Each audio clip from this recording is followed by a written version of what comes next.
A number of people, of course, are reading either Black Liturgies and or This Here Flesh. So we're so excited to have joining us today for this communal conversation, Cole Arthur Riley.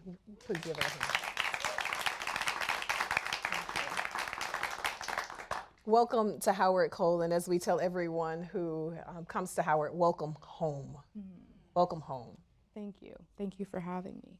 Where do we start? I really appreciated Dean Richardson saying, let's just all pause and take a breath, and he's so good at that. I'm usually somewhere running, going like 5 places, trying to be in multiple places at one time, and he says, are you taking care of yourself? And I slow down well enough, and that's so much of what this book does. So as I was thinking, like, where do we start? You're the author of This Here Flesh, Spirituality, Liberation, and the Stories That Make Us, and we'll talk about the title at some point. And then Black Liturgies, Prayers, Poems, and Meditations for Staying Human. Tell us a little bit about the context for both books, and you can start wherever you choose. Yes. So This Here Flesh is the first book, but it was not the book I was supposed to write first. So I had started Black Liturgies, the digital project, in the summer of 2020, and I didn't, and still to this day, don't bring too much of myself to that space. I try to keep it as communal as I can and don't share a lot about who I am.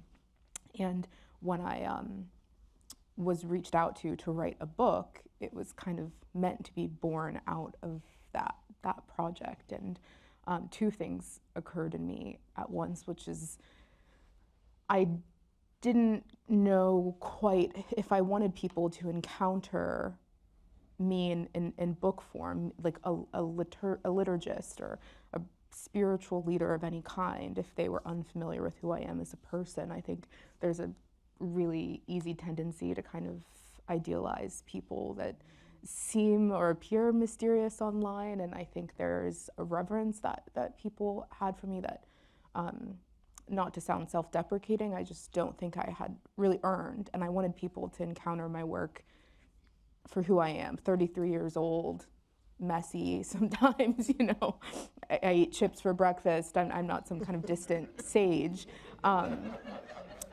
so I want people to encounter my words with that in mind, to kind of lift the veil a bit, but also at the same time I'd been interviewing people in my family for about a year at the time that the publisher reached out as a personal project, just trying to collect stories and what memories I could. We don't have a lot of physical artifacts.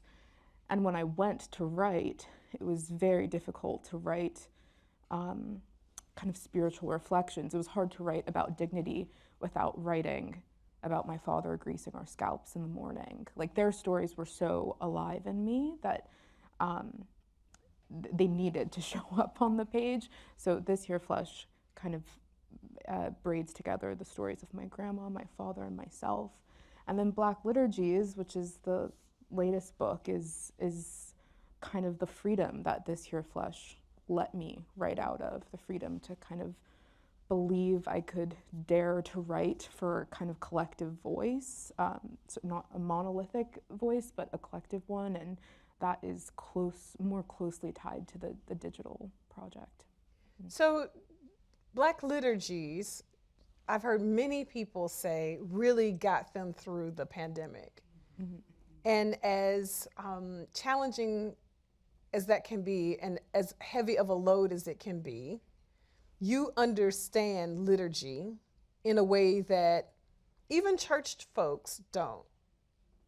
I know I had a sense of what I thought a liturgy was, but I don't know that I thought that it could be personal or broken. I thought liturgies were like hymns. They must be this thing. So there's a difference between this hymn and gospel music. Like, gospel music can grow and evolve, but hymns must stay where they are. Mm-hmm. So, like, back up and tell us a little bit about how you understand liturgies, mm-hmm.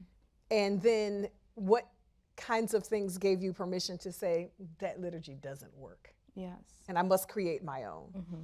our own. Yeah, I was with you in that perception. So I wasn't raised in a Christian tradition or any religious tradition and had this impression of liturgy being that it needed to be static and completely kind of rooted in, some kind of tradition. And I had begun attending an Anglican Episcopal church out of college. Actually, I got a job with one, so I had to attend. Right. And I fell in love with the beauty of liturgy. So for people who aren't familiar, you might think of kind of a Catholic rite or a Catholic service or an Anglican rite. Those are kind of the most obvious liturgies. It's a form, a structure, a written form for kind of connecting with God or the divine. But there's a very narrow way, a narrow imagination for that within kind of Episcopal, Anglican, and Catholic traditions, and other traditions as well.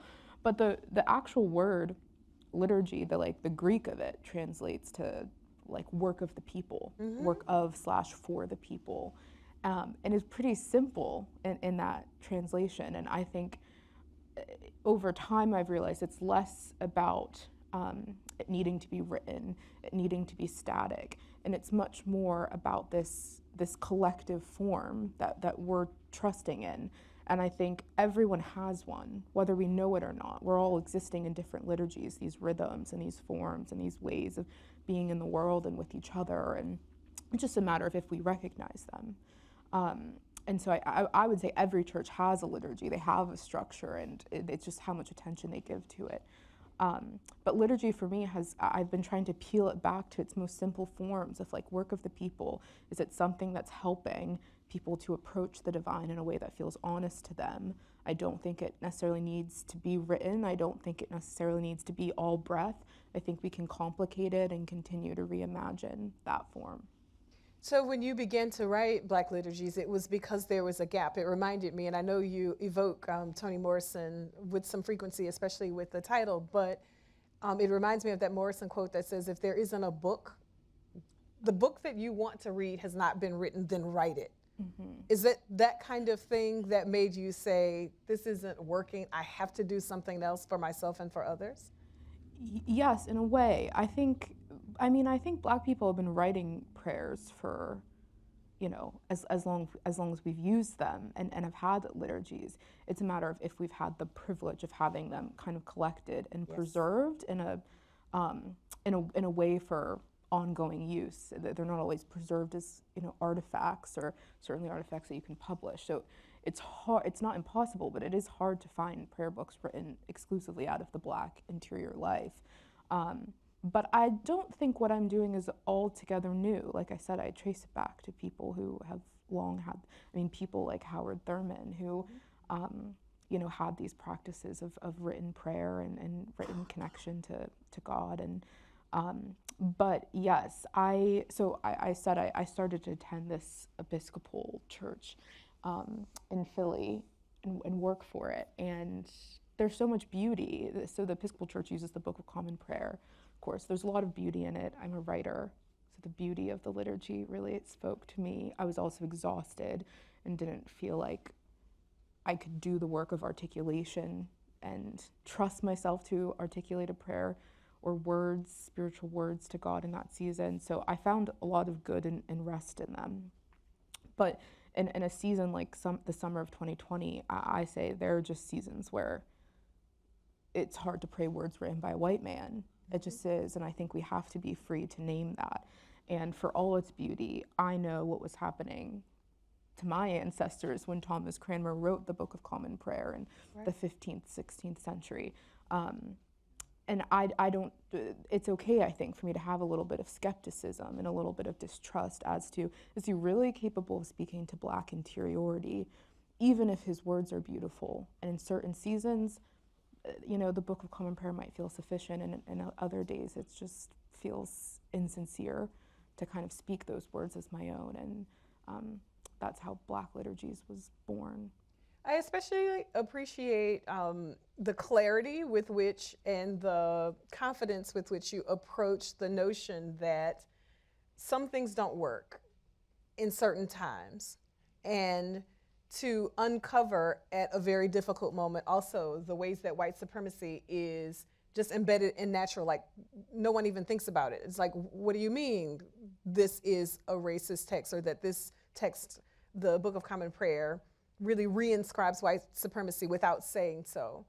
What spoke to that boldness, or what speaks to that boldness? What makes you say, someone has to say this aloud, so that it's a transparent thing, that everything doesn't always work for everybody? Mm-hmm. I mean, I've witnessed that boldness in my grandma. She's since passed, but she shows up a lot in This Here Flesh. In a lot of artists, honestly. I had a professor in college who, I don't exactly remember what she said, but something along the lines of it taking a kind of arrogance to write, and to write anything at all, to believe that you have something to actually contribute and add to. You have to muster some kind of, I don't know, mysterious belief in oneself. And But is it really mysterious, or is it your grandmother? Yeah, that's true. Or is it mysterious that somehow that's in me? It showed up in you, yeah. Right, and I don't remember when or where, because I am quite timid, I am quite reserved, and then something happens to me on the page where I'm able to be the most honest version of myself. And I do think, the mystery is in her. And I just absorbed it in unknown ways. Yeah. One of the things that we do is we talk about the book chapter by chapter in the Radical Reads, but then also at Metropolitan, is to ask people certain kinds of questions. So that there are direct answers, like there's what did she say about this? How did she define rage? But then there's also like this category that we call sitting questions. Questions you just gotta sit with. Mm-hmm. There is no immediate answer to it. And then the conjuring questions. What does this make you conjure in your memory and in your imagination? And then questions of lore. What stories need to be told, and how do you tell them? Mm-hmm. So I wanna sit with I didn't mean to even say sit with, but I want to spend some time thinking about the lore questions and how you make stories. Because there are stories that need to be told, but we try to pay a lot of attention to, without being nerdy about it, and without like letting my African American literature teacher come out too much. I try to like push the conversation around, what rhetorical devices is she using? How is she telling this story? Mm-hmm. So it's really exciting to get to ask you directly, how do you make determinations, and how do you put stories together? I'm most interested in I say minor, but not in a not in a pejorative sense, but in minor kind of mundane stories. And I think when there's a lack, or if there's a void in some way in the ability to retain and preserve stories, sometimes, and not even just then, but sometimes you can become kind of obsessed or most interested in kind of the grand, mm-hmm. and the like overarching stories of one's life, and and we think those are going to be like the Oscar nominees, when in reality, when you look at the Oscar nominees, it's actually stories that have a lot of kind of minor and almost mundane moments, and and certainly the Oscars isn't our measure of good storytelling. Right. But you know what I mean? Yes. When we think about stories that really have the power to connect with people, I think there is something about the simple and the everyday, and the slow collection of those tiny fragments of moments. So This Here Flesh, it's a lot of fragmented storytelling, and it doesn't resonate with everyone. I stay away from reviews mostly, but I know enough to know that fragmentation, there's a disconnect in terms of whether or not some people can approach it. And then for others, there's a real approachability, there's a real ability to approach it, because it's not trying to drag you into the deepest trauma and then tie it up with some bow at the end. Right. But it's just putting these fragments of what it means to be human on the page, and slowly you get a sense of who my grandma was and who my father was. So I'm interested in fragments. I'm also interested in myth, in lore itself. I entwine myth with a lot of my stories, and I like blending the imagination with the real. And I think there's beauty in kind of being able to dream out of a moment that seems ordinary and add some kind of magical element to it. So I deal in a little bit of magical realism. You have my father kind of levitating, and his friend as a comet. And of course, these things are of the imagination, but no less real. Because they're metaphors. Tell us a little bit, just the one that comes to mind most immediately, of the story that you tell of your father finding his body as a dancer. Yeah, so my father did some kind of summer program with Alvin Ailey. He grew up in New York and had only really known his body as labor. He started working. He started he's a hustler through and through. Started grinding, knocking on people's doors when he was in 5th grade, asking, what can I do? I can make money.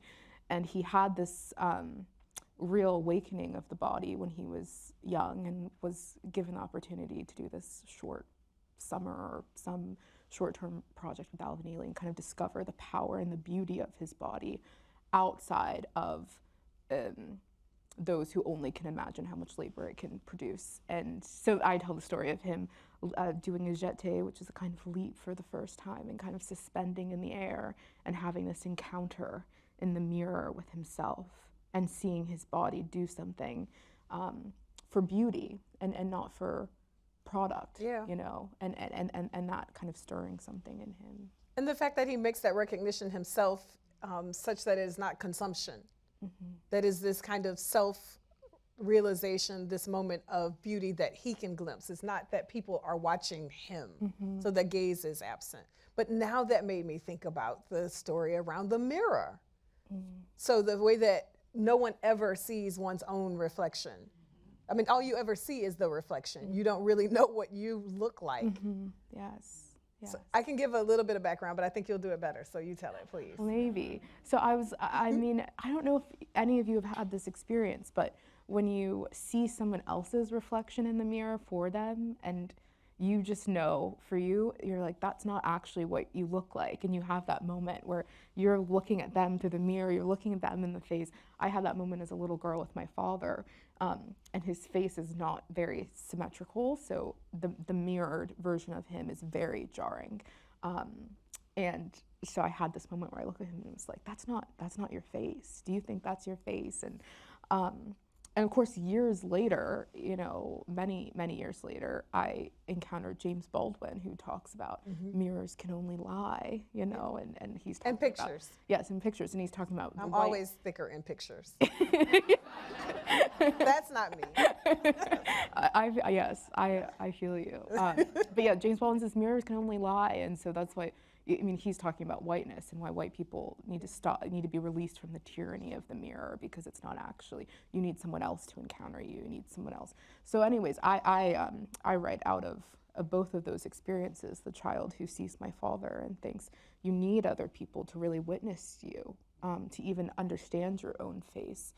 I can, for all the self-love and self-exploration and interior work that I do, we're deeply communal creatures, and to understand my face, I need to be in relationship to someone else. Yeah. Oh, that's a beautiful concept, that you can only imagine yourself fully in relation to others.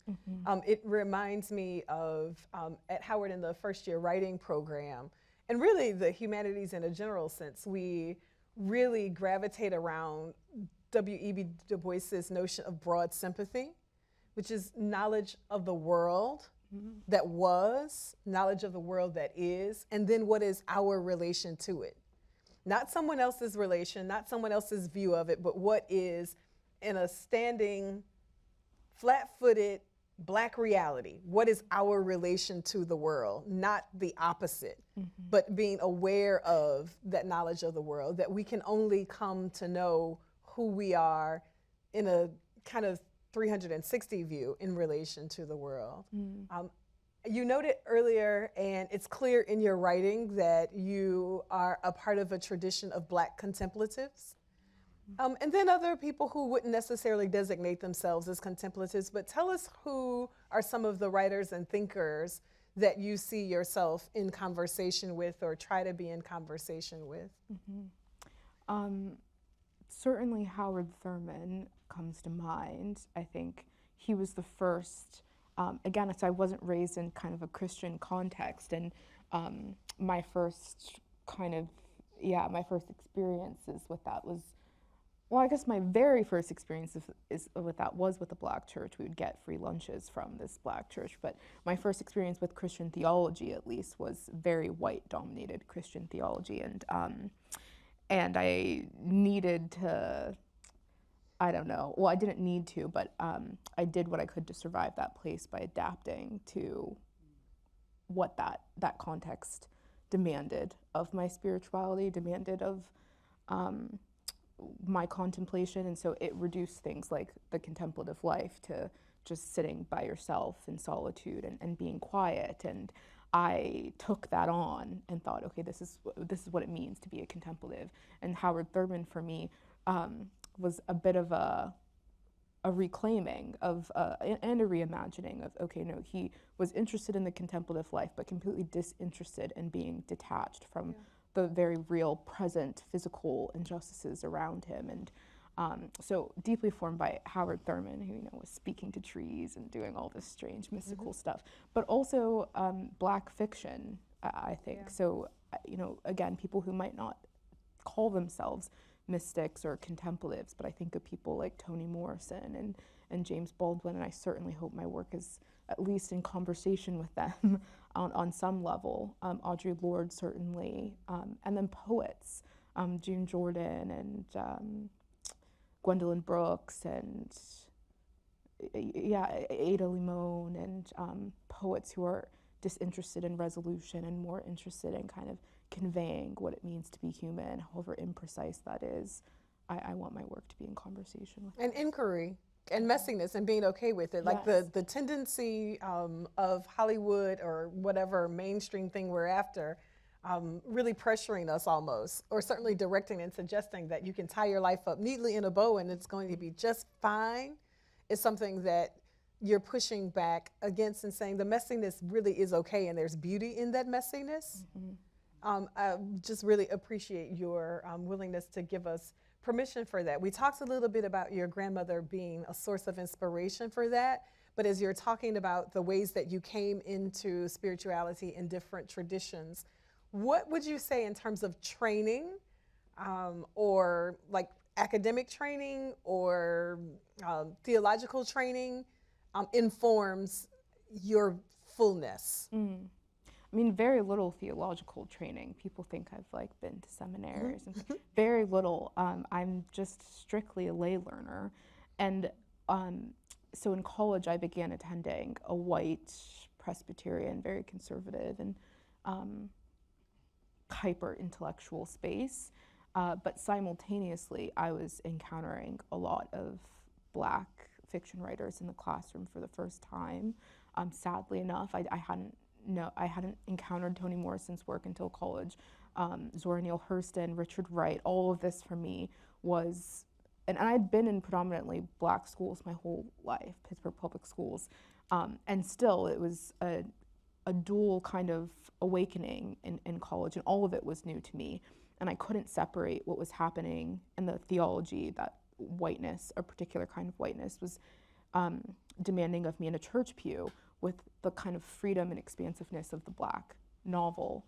And so I say that I experience a lot of Black novels as sacred text, in that there's often a kind of spirituality in them that's not demanding. I acquiesce. It's not like Toni Morrison isn't telling me, what to believe about the sermon in the clearing, about Baby Sug's sermon in the clearing. She's leading us into this cry of the body, this intergenerational, emotional experience, a collective experience in the clearing, and is just interested if we're going to go. Are we going to go to the center when Baby Suggs calls us forward? And I find a lot of freedom in that. So when I left that kind of white-dominated Christian space in college, I fled. I really fled to the artists. I fled to literature, to poets.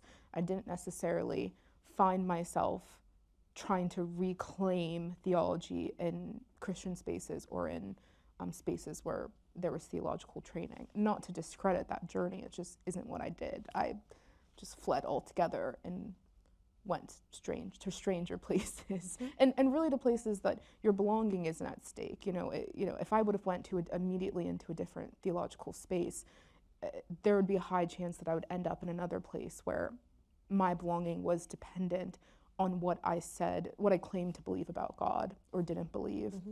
And that was not going to be healthy for me in that season. Do you see those intersections, though, where there is the moment of theological awareness and spiritual calling? And I'm not saying calling like I'm called to do something, but Spirit is calling after me. Do you see those intersections between like an expansive theology, the mystic and Thurman, and then that moment of there's something that's calling me and I can't quite name it because I don't know what it is? I mean, I struggle with this. I struggle with like the concept of calling or feeling that sense of purpose that some people feel, some people don't. So I'll say I want to feel that. I want to feel that sense of calling and believe that there's something happening in the fact that I'm experiencing spirituality, or I'm having these, really journeys into myself through Black literature. I want to believe that part of that is my calling. But do I have a sense of something outside of me or in me making that call, or who's calling? I guess the truest answer is no. And this is where I kind of can rub some people, or maybe just disrupt some people, because I have never felt a strong sense of God.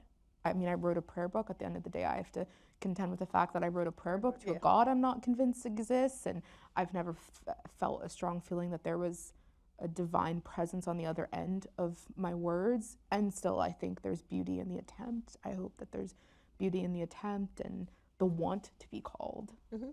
And just to clarify a little bit, part of that calling, I think about calling beyond purpose and vision of I am supposed to be in this place in this moment.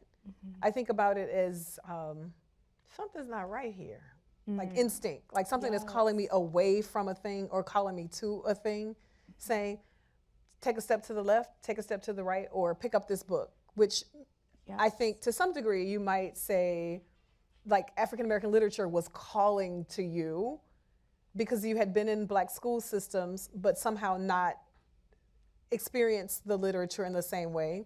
And then you go to a school where I'm sure you weren't required to take courses in African American literature, but you end up there. So I was thinking about calling very expansively, but also want to ask, what did ultimately push you towards, I think I'll take this course in African American literature, I think I'll begin reading this book? How did you go from, I wasn't exposed to it, to this is the thing I want to sit and do? Well, I had read I'd read Richard Wright in my intro. So I didn't even go to college as a writing major. I went as a physics major, and like many Black girls right now, I think the sciences are being majors, the sciences are being really are calling to us. Exactly, because that's where being told to go. right. That's how I can afford to go to college.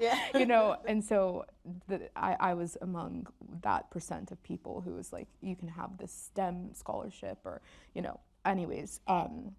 So I was very hesitant to take any courses, and slowly just started to take more and more. I didn't declare writing as a major until my third year.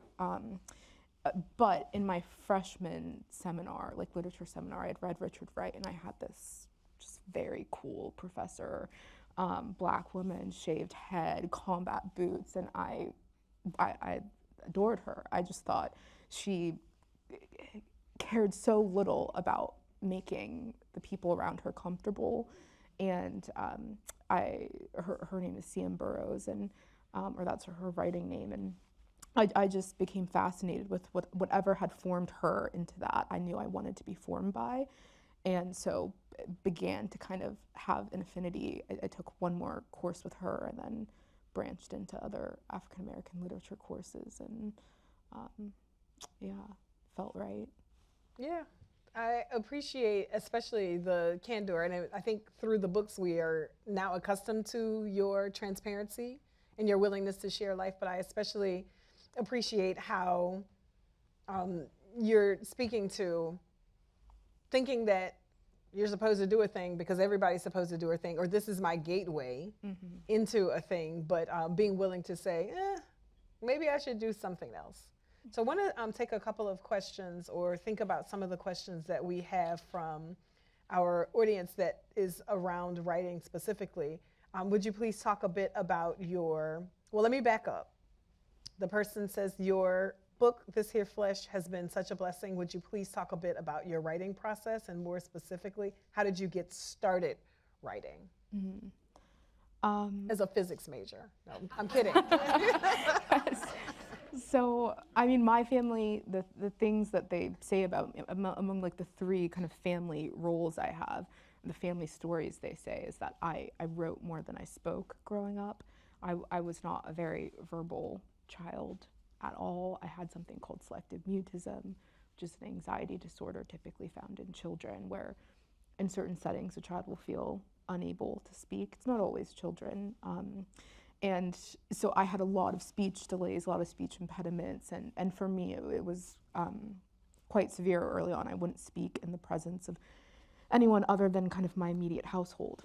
So I would write and pass notes, and if anyone else was around. And my father was, a very young father, was terrified by my kind of disconnect with the exterior world, and I think he was looking for a way to kind of draw me in to life and out of the literal closet I would hide in, reading books and writing notes to myself. And so he began to have us do all of these kind of writing exercises. He would have these contests, and to have my siblings and I, who were very verbal and outgoing, but he kind of made it a communal thing, a household thing. We could kind of compete and write poems, or I could either, clean the baseboards, or I could write a poem on the color yellow. Yeah. So that it was like always this kind of negotiation with words in our house that I think deeply formed me. We all had to journal every day. No one ever read our journals. It was just, did you write, at least one page? And so my father is a huge reason why writing for me was calling. Yeah, what was that intuition? My writing process used to look like every single day I would write. I had a professor who told me to do that, and I took it very seriously for about a decade. I think it's in my bio on my first book, and it's taken out of my bio for my second book because I no longer have that practice. I do still tend to write a little bit every day, but I'm trying to be less, driven by kind of like capitalist formation that tells me to produce something. Yeah. But also I live with chronic illness, so my writing process really, I no longer write out of ritual. I write out of mercy, whenever my body says, you can do this today or tonight, whether that's 3 a.m. or whenever. Yeah, you mentioned before, so I don't feel uncomfortable having the conversation. You talked about being like essentially unable to do very much at all during the pandemic, spending most of the time on your back. Mm-hmm. How do you find inspiration even in that?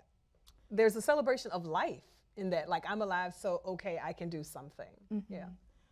I think, being sick, I think really does take you to places in yourself. Anyone that kind of has the experience of occupying a body that feels like a stranger to you, or there's some kind of mystery happening in the body that doctors can't, it's terrifying. And also, I think the stillness that it requires takes you to places in your own interior world that I probably myself would have avoided for decades longer if I hadn't been sick. And one of those places it took me, I think, was into a kind of reclamation of my voice as a writer. And I had been not drawn out of writing, but I had gotten to a place where I had kind of not lost hope, but lost appetite, lost the appetite for creative endeavors and for feeling like I could ever share that with the world. And I think being sick gave me a kind of mentality that was about letting go and not to sound too morbid, but when you're existing in that kind of sickness, again, you go to kind of the worst scenario and you realize time is time and is going to do what it's going to do. And so you're going to have to locate whatever it is in you that would allow you to become free with a little more urgency. And I think that urgency led me to the page. Yeah, that is a beginning response to a question from Kendall McBroom, who might trouble me for calling him Reverend Kendall McBroom, but that's just the reality. Not that it matters, it's just some contextualization. He says, with a constant violent response to freedom, Black freedom and Black liberation specifically, what are some ways communities can protect themselves, their histories, and their well-being, and the well-being of their souls? And we'll talk about rage too. Yes. I mean, the first thing that came to mind, I watched an interview with the scholar Imani Perry, and she says, you never tell all the secrets when you're trying to get free. And my friends tell me that. I don't know that I believe it completely though. So I'm Big Tent, and I believe like everybody should be able to go, and my friends are like, listen, that's what got Nat Turner in trouble. Stop. Like, you have to be more discreet. And I think like everybody's gotta get free. It's like everybody ain't trying to get free. And that, it was only at that moment when she says, bless her heart, it's Ebony Lumumba. She's like, listen, everybody ain't trying to get free. So you have to be, so. Yes, yes. I have that written, that Imani quote, I have that written in my journal to know that I think there's a kind of withholding that is sacred, that certainly our ancestors would have practiced, a kind of sacred withholding, a kind of shrewdness, and a negotiation with how much you're going to give away. I mean, of course, we're trying to teach, we're trying to express, we're trying to emote, and be people of honesty. But again, yeah, not everything is for everyone, and not all stories are for everyone. And so communities or people who are kind of feeling the pressure of resistance, I think that withholding sometimes can really be what sustains you on the journey.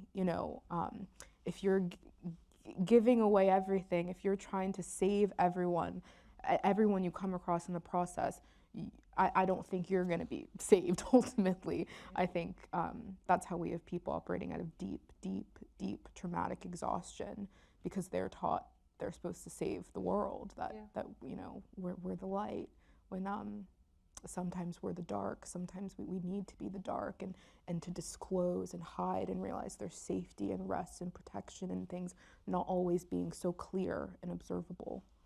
So that makes me think about two things. One, a question from Carlos Spots about how you got your family to allow you to tell their story, because he says his family would say, I will tell you at some point, and then they take it to the grave. So there's that one point of how do you get your family to disclose, but you also talk a lot about the difficulty of being a public person, having conversations that other people are trying to figure out whether or not it's appropriate for them to be there or not. So you're definitively, declaratively, unashamedly, unapologetically Black in the space, and about how Blackness influences, but then there's always or that you're saying that this is a definitively Black thing that has to be processed in a particular way, but also having to negotiate, or not negotiate, manage, and I think that's probably the word, because it's a burden. Manage when people are saying, is it okay for me to be in this space? And the caveat has to be, you can be in the space as long as you're not trying to center yourself or center whiteness. So the question from Carlos, how did you get your family to tell you? And then how do you manage other people trying to take, and the exhaustion? How do you manage that? Yes. So the interviews I had been doing with my family, and the first interviews were with my grandma and my father. Initially, that was strictly a personal project. So I said, our kids will see it, our kids' kids, it will stay in the family kind of thing. So there were places we went in those interviews that I honestly didn't think that they would go, and conversations we had that are not the kind of story, it's not the kind of story exchange we would have at the dinner table.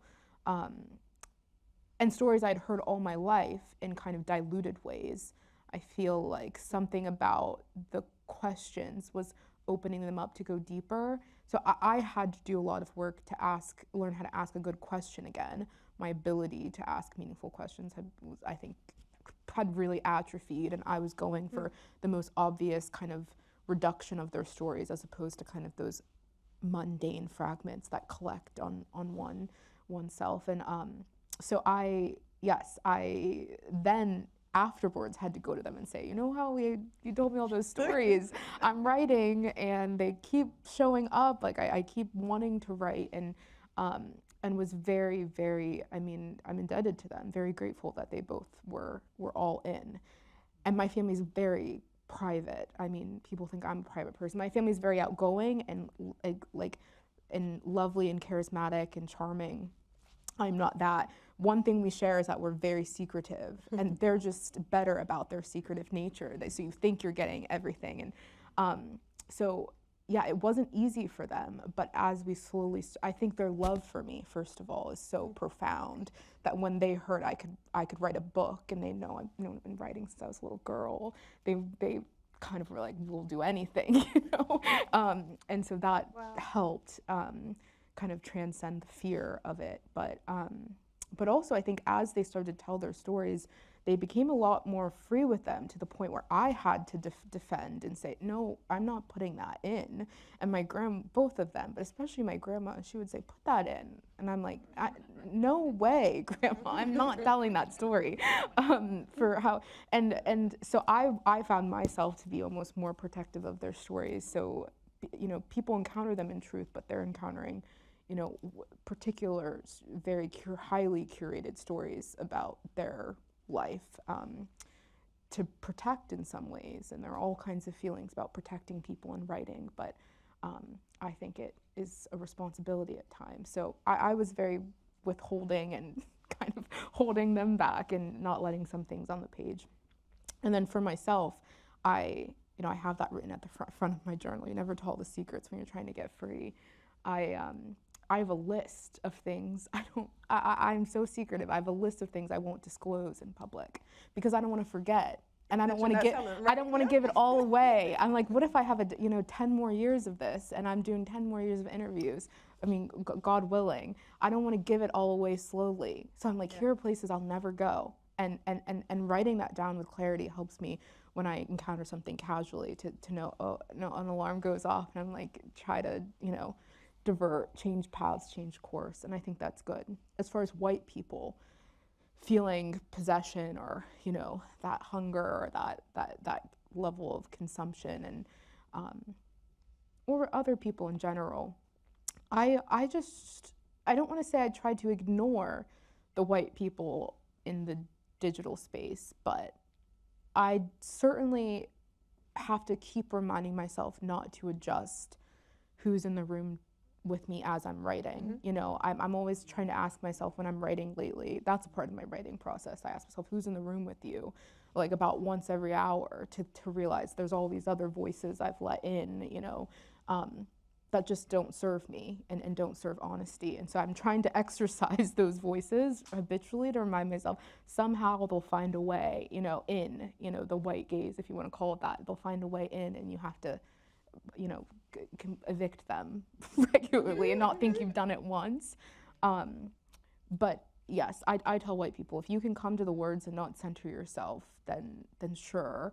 But I'm trying to spend less and less time even giving them that, because it requires energy, it requires validation, it requires some, so I get asked about once a week at least by someone in my DM saying, is it okay that I repost this? Is it okay that I'm in this space? And I think I'm not interested in being a gate.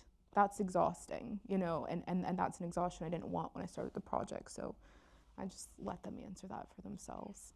So I try to convince young people all the time that success comes in large part out of hard work, persistence, yes, but a big part of it is talent. We don't talk about the talent as much as we should, because the whole waking up is half of the battle. It is, but you need talent.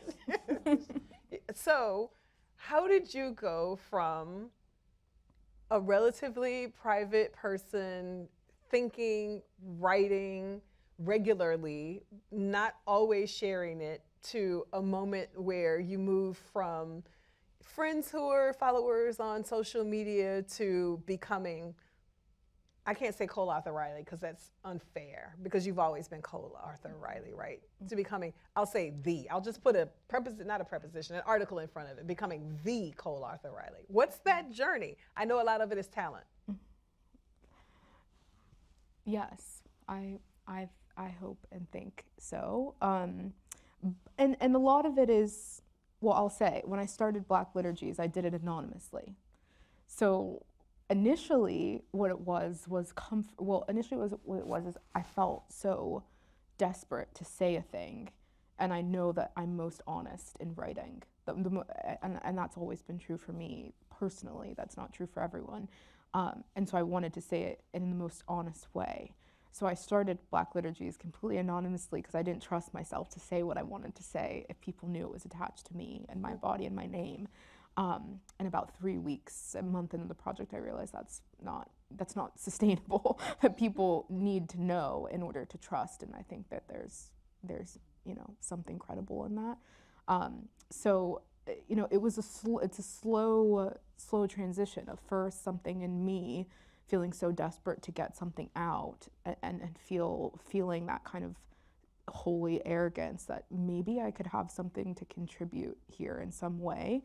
And then slowly feeling like, oh, I could bring myself into the space, and it will be terrifying, but it will call me to a different kind of honesty, one that's a little less about hiding and that involves a little more story and a little more who I am. Again, I don't always do that well of like showing who I am, but I'm trying. Did anything about your personality shift in this process? Because you indicate a certain level of shyness, but the kind of privilege of shyness or the benefit, like you don't necessarily have it anymore. I still am very shy. So I've learned that I have the ability when I need to do a job. All right. To shift. That's fair. To shift. It's like you have a job to do, you have a responsibility. I think this is true when I was doing like childcare and babysitting, of like something shifts just by necessity. Yeah. But in my day-to-day life, I still am very shy and struggle with conversation. But I think the people who know me, I mean, if they were here, I mean, they just cannot conceive of the fact that I'm on stages in front of people. I mean, people I went to high school with, hearing that I stand and speak in front of. I didn't speak in class. I took the L in every class that required mandatory speaking. Yeah. Yes, in college, and my grades suffered for it. I said I wanted to come to Howard. I could never get in. Part of that is because my participation grades did not do my GPA justice. So I still have that in me, but I've slowly you learn to practice your voice and realize you're going to survive after it, Yeah. Mm-hmm. There are a couple of things that I thought about as you were describing that. Like, one, there is this moment when Toni Morrison says, her birth name is Chloe Wolford, and she says, Toni Morrison went to Norway to accept the Nobel. Chloe stayed at home. like Chloe bakes really wonderful carrot cakes. Mm-hmm. Toni Morrison writes whatever. So that notion that I can come to this persona that's incredibly authentic, you wouldn't be able to do the work that you do so well if that authenticity wasn't there. So it's not like a separation of personality. It's just I can rise up and like step outside of personality for a public kind of display of thing, and a willingness to be used for a thing creates the energy and the courage that it takes, really. And it does take courage to like stand in front of people and be vulnerable with ideas. Mm-hmm. Staying away from reviews is helpful, obviously, but you have to have a sense of, what if this doesn't land? Mm-hmm. Some care about it, but in more instances than not, if it resonates well with people you trust, then it makes a difference. So another question, this one from Jolene Carter. How has your own faith evolved since starting Black Liturgies? And how do you combat pessimism? And you can separate them, the questions. I was debating about whether or not to keep them together, because at some point we'll talk about what keeps you optimistic, but your faith evolving, and then how do you combat pessimism when dealing with like really heavy topics in your writing? Yes. For me, I think my faith or my kind of relationship with God or the divine, it really took a shift when I found new places, different people near to me that again weren't threatened by my disbelief. And I think I found that a lot in Black liturgies, and maybe the reason why it resonates with people of different kind of faith communities or no faith at all is because I'm trying my best not to ask anything of any. I'm not trying to ask anyone to think what I think or believe what I think, and I think there's a kind of exhale in that place to breathe, and I experienced that myself. Especially when I was writing This Here Flesh, I felt like I could be more honest about what I don't really know, the beliefs that maybe I would have once professed with confidence. There's a lot of ifs and maybes, and if there is a God, and I think that can disrupt people, but that kind of candid way of speaking was good for me, to just get out loud, to say I'm not a person of a lot of certainty. I actually probably contain more doubt than certainty, but I'm still interested in this kind of connection. I'm still interested in the kind of process and life of faith. So that's changed for me. And then the second question, how do I combat pessimism? So the other story my family says about me is Cole was born a skeptic. And I think skepticism is maybe a close sister to cynicism. And I personally have to resist that pretty deeply. I'm not someone who sees the positive. Never seen a silver lining in anything. Is the cup always half empty? Truly, more than half empty. And it sounds like me, like I'm telling people, Ron Hobson, who's in the audience, will appreciate this. I was like, if 12 o'clock is the world is about to end, it's like 11:45. What are we doing? Like it's 2024. This election could be the end of democracy as we know it. So. Yes. Not to bring you down. No, that in no way. That we can be down together. Yes, that is my interior life heard out loud. That is I have a real tendency towards doom, and I have since I was little, and so it's a lot of practice for me and kind of humility. There's a poet, Cornelius Eady, who says cynicism is a form of obedience. And of course he joins others who talk about cynicism and despair really being in service to the oppressor in any society. The tyrant, the oppressor in any society has everything to gain from people feeling hopeless, from people feeling like this is the way it will always be. And so I've had to recognize that the heart of the cynic in me, that is, in kind of secret alliance with the same powers that want to destroy me. That serves them, it doesn't serve me. There's an interview with James Baldwin where the interviewer says, "Are you still in despair of the world?" And James Baldwin looks at her and he's like, "Despair? I've never been in despair of the world. Enraged. I've been enraged. Clear-eyed and enraged. Yes, but never despair." He says, "You can't tell the children there's no hope." And he gives his little smile. And he says, "I can't afford despair. We can't afford despair." And I think that is a very necessary check for me to make with regularity, to think, I don't possess the privilege of this in the way that I've been tricked to think. I can afford cynicism, I can afford hopelessness, and we just can't. Thank you so much for resting for us all. Thank you. Cole Arthur Riley, ladies and gentlemen.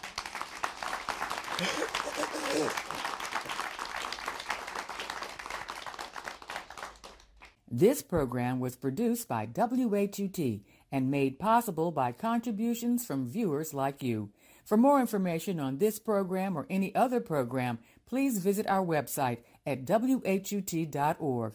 Thank you.